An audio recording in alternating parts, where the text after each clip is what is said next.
സ്നേഹം, ദിവ്യസ്നേഹം, സ്നേഹം, ദിവ്യസ്നേഹം. നീ വിശ്വസിക്കുന്ന ദൈവം ഇന്നലെയും ഇന്നും എന്നേക്കും അനന്യൻ തന്നെ. അടുത്തത് എന്താണ് വായിക്കുന്നത്? വിവിധവും അന്യവുമായ ഉപദേശങ്ങളാൽ നിങ്ങളെ ആരും വലിച്ചു കൊണ്ടുപോകരുത്. ഇന്ന് അനേകം ആളുകളുടെ വിശ്വാസം മാറിപ്പോകുവാൻ, കാഴ്ച മങ്ങിപ്പോയതിൻ്റെ കാരണം അന്യ ഉപദേശങ്ങളാണ്. എളുപ്പത്തിലുള്ള ഉപദേശങ്ങൾ എപ്പോഴും നാം ഓർക്കണം. യേശുക്രിസ്തുവിൻ്റെ ഉപദേശം അത് വ്യക്തമാണ്. അത് നാം നോക്കുന്ന സമയത്ത് കഠിനമാണെങ്കിലും അത് പ്രയോജനകരമാണ്. അത് നിനക്ക് നന്മയ്ക്കുതകുന്നതാണ്. കള്ള ഉപദേശങ്ങൾ അത് എളുപ്പമായിട്ട് തോന്നും, അത് ഈസിയായിട്ട് തോന്നും, നിന്നെ പുകഴ്ത്തുന്നതായിട്ട് തോന്നും, ലോകപ്രകാരമായുള്ളതായ സുഖത്തെ നൽകുന്നതായിരിക്കും. അത് കേൾക്കുമ്പോൾ മനുഷ്യൻ ഏതാണ് ആഗ്രഹിക്കുന്നത്? ഏതാണ് മനുഷ്യൻ അനുസരിക്കുന്നത്? എളുപ്പമുള്ളതാണ് മനുഷ്യന് വേണ്ടത്. ക്രൂശ് എടുക്കുവാൻ അവന് ഇഷ്ടമല്ല. കണ്ണുനീരോടെ പ്രാർത്ഥിക്കേണ്ട ആവശ്യമില്ലെന്ന് പഠിപ്പിക്കുന്ന ദൈവസഭകളുണ്ട്. അതുപോലെ തന്നെ നീ പ്രാർത്ഥിച്ചില്ല എങ്കിലും, നീ സ്നാനപ്പെട്ടില്ല എങ്കിലും നിനക്ക് പരിശുദ്ധാത്മാവിൻ്റെ അഭിഷേകം ലഭിക്കുമെന്ന് പഠിപ്പിക്കുന്നതായിട്ടുള്ള സഭകളുണ്ട്. പാപത്തിനു വേണ്ടി പശ്ചാത്തപിക്കുക, നിന്റെ ജീവിതത്തിലെ തെറ്റുകൾ, പാപങ്ങൾ നീ ഉപേക്ഷിക്കുക, വ്യഭിചാരം ഉപേക്ഷിക്കുക, ദൈവത്തോട് ക്ഷമ പറഞ്ഞ് അനുതപിക്കുക, പാപം ഏറ്റുപറഞ്ഞ് ഉപേക്ഷിക്കുക, നീ സ്നാനപ്പെടുക. അപ്പോൾ പരിശുദ്ധാത്മാവിൻ്റെ അഭിഷേകം നിനക്ക് ലഭിക്കുമെന്ന് പഠിപ്പിക്കുമ്പോൾ ഇവിടെ പറയുന്ന ഒന്നും ആവശ്യമില്ല. എന്താണ്? ടിഫിൻ കാരിയർ എടുത്തു പിടിച്ചാൽ തന്നെ പരിശുദ്ധാത്മാവ് ലഭിക്കുമെന്നാണ്. ഊതുമ്പോൾ പരിശുദ്ധാത്മാവ് കിട്ടുമെന്ന്. എന്താണ്? ഒരു കുട്ടിയെ വിളിച്ചിട്ട് ആ കുട്ടിയുടെ കയ്യിൽ ഏതെങ്കിലും ഒരു വസ്തു കൊടുക്കുമ്പോൾ ആ കുട്ടിയുടെ കയ്യിൽ പിടിക്കുന്ന എല്ലാവർക്കും പരിശുദ്ധാത്മാവ് കിട്ടുമെന്ന്. എന്തൊരു ഉപദേശമാണിത്! ഇവിടേക്കാണ് ജനം കൂട്ടം കൂട്ടമായിട്ട് ഓടിപ്പോകുന്നത്. വിശ്വാസത്തിൽ വീണുപോയവർ, ഭക്തിയിൽ ക്ഷീണിച്ചുപോയ ആളുകൾ ആണ് ഇവിടേക്ക് പോകുവാൻ ഇടയാകുന്നത്. ദൈവത്തിൽ വിശ്വസിക്കുക, പാസ്റ്റർമാരെ വിശ്വസിക്കരുത്. പാസ്റ്റർമാരെ വിശ്വസിക്കാൻ ഞാൻ പഠിപ്പിക്കുകയില്ല. ഒരു വ്യക്തിയോടും ഞാൻ എന്നിൽ ആശ്രയിക്കുവാൻ വേണ്ടി പറയില്ല. ഏത് വിഷയവും ഞാൻ നിങ്ങളോട് ഓപ്പണായിട്ട് പറയും. എന്നാൽ അതെല്ലാം നിങ്ങളുടെ ഇഷ്ടമാണ്. ഞാൻ പറയും, നിങ്ങൾക്ക് മനസ്സുണ്ടെങ്കിൽ, നിങ്ങൾക്ക് ആഗ്രഹമുണ്ട്, ദൈവസന്നിധിയിൽ വരിക. അല്ല, നിങ്ങൾ കടന്നു പോവുകയാണ്, ദൈവവേല ചെയ്യാൻ പോവുകയാണെന്ന് പറഞ്ഞാൽ നിങ്ങൾ പൊയ്ക്കൊള്ളുക. അനേകം ആളുകൾ പോയി അങ്ങനെ ദൈവവേല ചെയ്യുന്നുണ്ട്. എന്താണ് ചെയ്യുന്നത്? എന്തു ചെയ്യുന്നു എന്ന് അറിയാൻ കഴിയുന്നില്ല. ദൈവത്തിൻ്റെ ഹിതപ്രകാരം, ദൈവത്തിൻ്റെ പദ്ധതി അറിയുന്നുണ്ടോ? ദൈവത്തിൻ്റെ ആലോചനകളെ അറിയുന്നുണ്ടോ? ദൈവത്തിൻ്റെ ഉദ്ദേശങ്ങൾ അറിഞ്ഞുകൊണ്ടാണോ നീ പോകുന്നത്? ദൈവം എന്നോട് സംസാരിച്ചെന്ന് പറയുവാൻ കഴിയുമോ ഉറപ്പിച്ച്? ദൈവത്തിൻ്റെ ഹിതം ചെയ്യുക. എൻ്റെ ഇഷ്ടം ചെയ്യുന്നവൻ നിരന്തരം നിൽക്കുവാൻ ഇടയാകും. അല്ലാതെ നമ്മുടെ മനസ്സിൽ തോന്നുന്നത് നമ്മുടെ ഇഷ്ടം പോലെ ചെയ്തിട്ട് ഒരു പ്രയോജനവുമില്ല. എൻ്റെ ഹിതം ചെയ്യുക. ദൈവം എന്താണ് പഠിപ്പിക്കുന്നത്? 1 യോഹന്നാന്റെ ലേഖനം 2-ാം അധ്യായം 17-ാമത്തെ വാക്യം.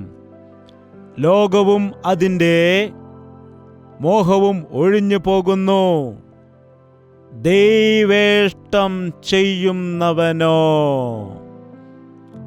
എന്നേക്കും, അതായത് ഈ ഭൂമിയിലും സ്വർഗത്തിലും അവൻ നിൽക്കും. നമ്മുടെ ഭക്തി ലോകം പുകഴ്ത്തുന്നതല്ല, ദൈവം പുകഴ്ത്തുന്നതായിരിക്കണം. ലോകത്തിൽ വലിയ പേരൊക്കെ എടുത്തിട്ട് സ്വർഗത്തിൽ ചെല്ലുമ്പോൾ നീ ആരാണെന്ന് എനിക്കറിയില്ല എന്ന് കർത്താവ് പറഞ്ഞാൽ അത് എന്ത് പ്രയോജനം? ലോകത്തിൽ പേരും പ്രശസ്തിയും എടുത്ത് ഒരുപാട് കാര്യങ്ങൾ ചെയ്തിട്ട് സ്വർഗത്തിൽ ചെല്ലുമ്പോൾ ആ ചെയ്ത പ്രവൃത്തിയെല്ലാം കത്തി അഴിഞ്ഞു പോകുന്നതാണെങ്കിൽ എന്ത് പ്രയോജനം? ദൈവത്തിൻ്റെ ഇഷ്ടം ചെയ്യുന്നവൻ എന്താണ്? നിത്യമായി നിൽക്കും. നിന്റെ ജീവിതത്തെക്കുറിച്ച് ദൈവത്തിൻ്റെ ഇഷ്ടം എന്താണ്? അത് നീ ദൈവത്തോട് ചോദിക്കുക. കഴിഞ്ഞിടയ്ക്ക് വിജയവാഡയിലുണ്ടായിരുന്ന യൂത്ത് മീറ്റിങ്ങിൽ ഞാനൊരു ചോദ്യം ചോദിക്കാനിടയായി. അവിടെ ഉണ്ടായിരുന്ന യൗവനക്കാരോട് ദൈവത്തിൻ്റെ ഹിതം എന്താണെന്ന് നിങ്ങൾ ചോദിച്ചിട്ടുണ്ടോ? അപ്പോൾ 99% പേർക്കും അതറിയില്ല. നിനക്കറിയാമോ? നിന്നെക്കുറിച്ചുള്ള ദൈവത്തിൻ്റെ പദ്ധതി എന്താണെന്ന് അറിയാമോ? അമ്മയുടെ ഉദരത്തിൽ ഉരുവാകുന്നതിന് മുൻപ് തന്നെ നിന്നെ അവൻ കണ്ട ദൈവമാണ്. നിന്നിൽ അവൻ ചില പ്രത്യേകതകൾ, നിന്നിൽ ചില ടാലന്റുകൾ അവൻ തന്നിട്ടുണ്ട്. അത് എന്താണെന്ന് നിനക്ക് അറിയാമോ? ഒരാൾ പറഞ്ഞു, ഞാൻ അങ്ങനെ ചിന്തിച്ചിട്ടില്ല. എന്തിനാണ് അങ്ങനെ ചിന്തിക്കുന്നത്? നിന്നിൽ ദൈവം എന്താണ് തന്നിരിക്കുന്നത്? നിന്റെ ജീവിതത്തിൽ അവൻ തന്നിരിക്കുന്ന പ്രത്യേകത എന്താണെന്ന് നീ വ്യക്തമായിട്ട് അറിയണം. എങ്ങനെയാണ് നിന്റെ താലന്തുകളെ മനസ്സിലാക്കുന്നത്? നീ ഏതാണ് ഇഷ്ടപ്പെട്ടുകൊണ്ട് ചെയ്യുന്നത്, സംതൃപ്തിയോടെ ചെയ്യുന്നത്? അതാണ് നിനക്ക് തന്നിരിക്കുന്ന ദൈവത്തിൻ്റെ താലന്ത്. അത് പ്രസംഗമാകട്ടെ, പാട്ടുപാടുന്നതാകട്ടെ, മാനേജ്മെന്റ് ചെയ്യുന്ന കാര്യം ആകട്ടെ,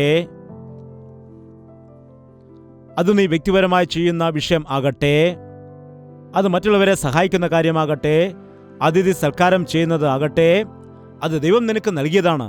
അതെന്താണെന്ന് നീ വ്യക്തമായിട്ട് തിരിച്ചറിയണം. ജനങ്ങൾ നിന്നെ പുകഴ്ത്തുന്ന സമയത്ത് നീ നല്ലവണ്ണം പാടുന്ന വ്യക്തിയാണ്, നല്ലവണ്ണം പ്രസംഗിക്കുന്ന വ്യക്തിയാണ്, അതുപോലെ നീ മറ്റുള്ളവരെ സഹായിക്കുന്ന വ്യക്തിയാണ് എന്നൊക്കെ പറയുമ്പോൾ അത് നീ വ്യക്തമായിട്ട് തിരിച്ചറിയേണ്ടതാണ്. അങ്ങനെ തിരിച്ചറിയുന്നതായ സന്ദർഭത്തിൽ നീ എന്താണ് ചെയ്യേണ്ടത്? നീ ചിന്തിക്കണം, ഇതെങ്ങനെ ദൈവനാമ മഹത്വത്തിനായിട്ട് ഉപയോഗിക്കാൻ കഴിയും. മറ്റുള്ളവർ നിന്നെക്കുറിച്ച് പറയുന്നതും നീ മനസ്സിലാക്കുകയും ചെയ്യുന്നത് ഒന്നാകുമ്പോൾ ഓർക്കുക, അത് ദൈവം നിനക്ക് നൽകിയിരിക്കുന്നതാണ്. തിരിച്ചറിയുക മാത്രമല്ല, അവ ദൈവത്തിന് വേണ്ടി നാം ഉപയോഗിക്കണം. ഈ വരമാണ് എനിക്ക് നൽകിയിരിക്കുന്നത്. മറ്റുള്ളവരെ നോക്കൂ, എത്രയോ വരങ്ങൾ ദൈവം അവർക്ക് കൊടുത്തിട്ടുണ്ട്. അവന് 5 എണ്ണം കൊടുത്തു, അവന് 2 എണ്ണം കൊടുത്തു, എനിക്കൊന്നു മാത്രമേ തന്നുള്ളൂ എന്ന് പറഞ്ഞ് എന്താണ് സംഭവിച്ചത്? കരഞ്ഞപ്പോൾ ഉള്ളതും നഷ്ടപ്പെട്ടു. ഇന്ന് അനേകരുടെ ജീവിതത്തിൽ അങ്ങനെയാണ്, ഉള്ളതും നഷ്ടപ്പെടുന്നു. കാരണം കിട്ടിയതിനെ ഓർത്തവർ ദൈവത്തോട് നന്ദി പറയുന്നില്ല. എഴുന്നേൽക്കാമോ? പ്രാർത്ഥിക്കാം.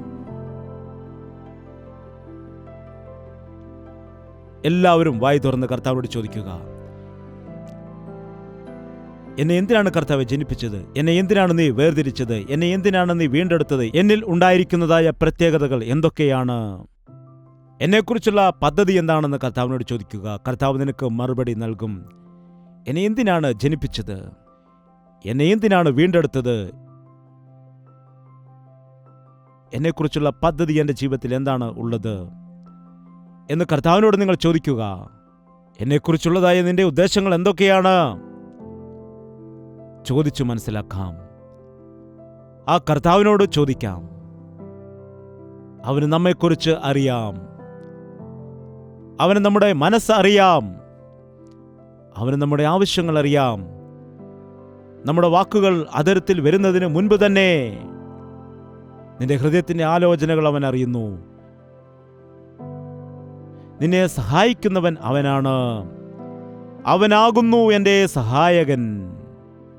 ഞാൻ വീഴുമ്പോൾ അവൻ കരം പിടിച്ചുയർത്തും. ഞാൻ കരയുമ്പോൾ അവൻ എൻ്റെ കണ്ണുനീർ തുടയ്ക്കും. ഞാൻ നിസ്സഹായനായിരിക്കുമ്പോൾ എന്നെ സഹായിക്കും. ഞാൻ വിശന്നിരിക്കുകയാണെങ്കിൽ അവൻ എൻ്റെ വിശപ്പ് മാറ്റും. ഞാൻ ആവശ്യത്തിലിരിക്കുകയാണെങ്കിൽ എൻ്റെ ആവശ്യങ്ങളെ അവൻ മാറ്റും.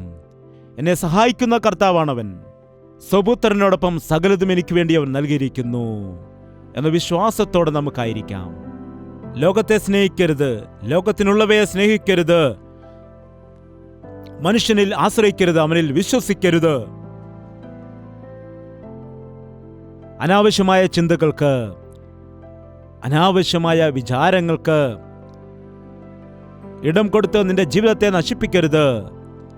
നമ്മുടെ 2 കരങ്ങളും ഉയർത്തി പ്രാർത്ഥിക്കാം. ഇന്ന് നീ എൻ്റെ ഹൃദയദൃഷ്ടി പ്രകാശിപ്പിക്കണമേ. ഇന്നെൻ്റെ കണ്ണുകൾ നീ തുറക്കുമാറാകണമേ. എന്നെക്കുറിച്ചുള്ള ദൈവത്തിൻ്റെ പദ്ധതികളെ അറിയുവാൻ തക്കോണം എൻ്റെ ഹൃദയത്തെ നീ തുറക്കുമാറാകണമേ. ലോകത്തിൽ ആശ്രയിച്ച് വഞ്ചിക്കപ്പെട്ടു, മനുഷ്യരിൽ ആശ്രയിച്ച്, പണത്തിൽ ആശ്രയിച്ച് നഷ്ടപ്പെടുവാനിടയായി. നിന്നെ മാത്രം വിശ്വസിക്കുകയാണ്. വിശ്വസ്തനായ ദൈവമേ, നിന്നെ സ്തുതിക്കുന്നു. നിന്നിൽ ഞങ്ങൾ ആശ്രയിക്കുകയാണ്. നീ ഞങ്ങളെ ഉപേക്ഷിക്കുകയില്ലല്ലോ. നീ ഞങ്ങളെ ഒരു നാളും കൈവിടുകയില്ലല്ലോ. നീ എൻ്റെ കൂടെ ഉണ്ടായാൽ മാത്രം മതി കർത്താവേ. എൻ്റെ ജീവിതത്തിൽ എല്ലാ ആവശ്യങ്ങളും നടക്കും. കൂരിരുളിൻ്റെ താഴ്വരയിൽ കൂടി പോയാലും ഞാൻ ഭയപ്പെടുകയില്ല. ഏതവസ്ഥയിലും എൻ്റെ കൂടെ നിൽക്കുന്നതായ കർത്താവ് നിന്നെ സ്തുതിക്കുന്നു. എന്നെ കൈവിടാത്ത, എന്നെ ഉപേക്ഷിക്കാത്ത ദൈവമേ, ഏതു നിമിഷവും ലോകത്തിലേക്ക് നോക്കാതെ നിന്നെ നോക്കുവാൻ സഹായിക്കണമേ. മനുഷ്യരെ ആശ്രയിക്കുവാൻ ഇടയാക്കരുതേ. പെറ്റ് തള്ളമറന്നാലും ഞാൻ നിന്നെ മറക്കില്ല എന്ന് പറഞ്ഞു. മാതാവ് ഉപേക്ഷിച്ചാലും ഉപേക്ഷിക്കുകയില്ല എന്ന് പറഞ്ഞു. കൈവിടപ്പെട്ടവർക്ക് ആശ്രയമായിരിക്കുന്ന ദൈവമേ, പിതാവില്ലാത്തവർക്ക് പിതാവായവനെ, ആശ്രയമില്ലാത്തവർക്ക് ആശ്രയമായവനെ, നീ മാത്രം മതി കർത്താവേ. നീ ഉണ്ടെങ്കിൽ മരണത്തിന്റെ നടുവിലും ജീവനുണ്ട്. നീ ഉണ്ടെങ്കിലും കുറവിന്റെ നടുവിലും സമൃദ്ധിയുണ്ട്. നീ ഉണ്ടെങ്കിലും ദുഃഖത്തിന്റെ നടുവിലും സന്തോഷമുണ്ട്. എന്നെ നീ സഹായിക്കണമേ, ഞങ്ങളെ നീ സഹായിക്കണമേ. എല്ലാ വ്യക്തികളും കർത്താവിനോട് വായ് തുറന്ന് പ്രാർത്ഥിച്ചാട്ടെ. പ്രാർത്ഥന. പരിശുദ്ധനായ സ്നേഹമുള്ള പിതാവേ, ഒരിക്കൽ കൂടി നിന്റെ പാദപീഠത്തിലേക്ക് വരികയാണ്. നിന്റെ വിശുദ്ധ രക്തത്തെ ഞങ്ങളിലേക്ക് നീ ഒഴുക്കുമാറാകണമേ. ഈ സമയത്ത് ഞങ്ങളുടെ പണം എങ്ങനെ ചിലവഴിക്കണമെന്ന്, പണത്തിനെ എങ്ങനെ പ്രയോജനകരമായി തീർക്കണമെന്ന് ലോകക്കാർ എല്ലാവരും ഈ കാലത്ത് പണം പണം പണം എന്ന് പറഞ്ഞ് നടക്കുന്നു. ഞങ്ങൾക്കും അതേ ആഗ്രഹവും അതേ ഇഷ്ടവും ഞങ്ങളിൽ ഉണ്ടാകാതിരിക്കാൻ സഹായിക്കുമാറാകണമേ. സ്വർഗത്തിൽ ഞങ്ങളുടെ നിക്ഷേപം സ്വരുക്കൂട്ടുവാനായി കർത്താവ് നൽകുന്ന ആത്മീയ അനുഗ്രഹങ്ങളിൽ, സ്വർഗീയ അനുഗ്രഹങ്ങളിൽ കണ്ണുവയ്ക്കാൻ ഞങ്ങളെ സഹായിക്കണം. കർത്താവ് നൽകുന്ന സ്വർഗരാജ്യത്തിൻ്റെ മേൽ ദൃഷ്ടിവെക്കുവാൻ ഞങ്ങളെല്ലാവരെയും സഹായിക്കണമേ. ഈ ലോകത്തിൽ നീ ഞങ്ങളെ അനുഗ്രഹിക്കുന്നതായ ദൈവമാണ്. ഞങ്ങളുടെ ആവശ്യങ്ങൾ നിറവേറ്റുന്ന ദൈവമാകുന്നല്ലോ. ഞങ്ങളുടെ ആഗ്രഹങ്ങൾ നിറവേറ്റുന്ന ദൈവമാണല്ലോ. ഞങ്ങളുടെ ആവശ്യങ്ങളെല്ലാം നീ ചെയ്തു തരുന്നുവല്ലോ. ഞങ്ങൾക്ക് ആവശ്യമുള്ളതെല്ലാം തക്ക സമയത്ത് നൽകുന്ന ദൈവമാകുന്നല്ലോ. അതിനുള്ള വിശ്വാസം ഞങ്ങൾക്ക് നൽകണമേ. എനിക്കത് ലഭിച്ചു, അതെനിക്ക് മതി എന്നുള്ള വിശ്വാസം, തൃപ്തി ഞങ്ങൾക്ക് നൽകണമേ. കർത്താവെ, നിന്നെ മാറ്റി നിർത്തുവാൻ ഒരിക്കലും ഞങ്ങളെ ഇടയാക്കരുതേ അപ്പാ. മനുഷ്യരെ എല്ലാം അകറ്റി നിർത്തി ലോകത്തിൽ എന്തോ സമ്പാദിക്കാൻ വേണ്ടി ആശിക്കുന്നതിനേക്കാൾ കർത്താവെ, നിന്റെ സന്നിധിയിൽ ഞങ്ങളെ തന്നെ സമർപ്പിക്കുന്നത് എത്രയോ നല്ലതാണ്. നിനക്ക് വേണ്ടി സമർപ്പിക്കാൻ ഞങ്ങളെ സഹായിക്കണമേ. നീയാണല്ലോ ഞങ്ങളുടെ ആശ്രയം. നീ ഞങ്ങളുടെ ആശ്രയവും ഞങ്ങളുടെ സങ്കേതവും ഞങ്ങളുടെ കോട്ടയും ഞങ്ങളുടെ ശൈലവുമാകുന്നു. ഞങ്ങളുടെ സമസ്തവുമായ നിന്നിൽ പൂർണ്ണമായി ആശ്രയിക്കാൻ ഞങ്ങളെ സഹായിക്കണമേ. ഞങ്ങളെ തന്നെ ഞങ്ങൾ വഞ്ചിച്ചു കളയാതെ കർത്താവെ, പൂർണ്ണമായി നിന്നിൽ ആശ്രയിക്കുവാൻ ഞങ്ങളെല്ലാവരെയും സഹായിക്കണം. നിന്നിൽ വിശ്വാസം അർപ്പിക്കുന്നതിന് വേണ്ടി, നിന്നെ ദൃഷ്ടി അർപ്പിച്ചുകൊണ്ട് ഈ ലോകത്തിൽ ജീവിച്ചു പോകുവാനായിട്ട്, ഉള്ളതുകൊണ്ട് തൃപ്തിയോടെ ജീവിക്കുവാനായിട്ട്, ദൈവം ഞങ്ങൾക്ക് നൽകിയതിനെ ഓർത്ത് സന്തോഷിക്കുവാനായിട്ട്, ദാരിദ്ര്യത്തിൽ ഇല്ലായ്മയിൽ ആയിരിക്കുന്ന പാവപ്പെട്ട ആളുകൾക്ക് സഹായം ചെയ്യുവാനായി ദൈവഹിതപ്രകാരമുള്ള ഭക്തി ഞങ്ങൾക്ക് എല്ലാവർക്കും നൽകുമാറാകണമെന്ന് യേശുക്രിസ്തുവിന്റെ നാമത്തിൽ അപേക്ഷിക്കുന്നു പിതാവേ. ആമേൻ.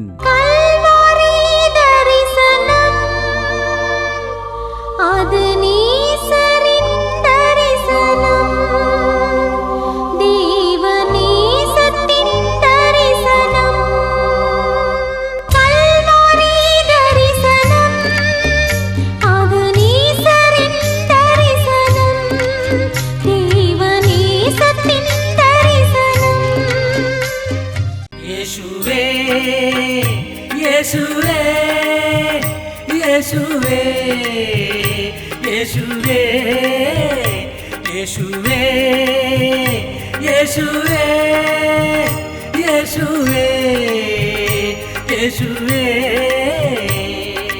നിന്നെ നിന്നെ എന്നും ഞാൻ സേവിക്കും.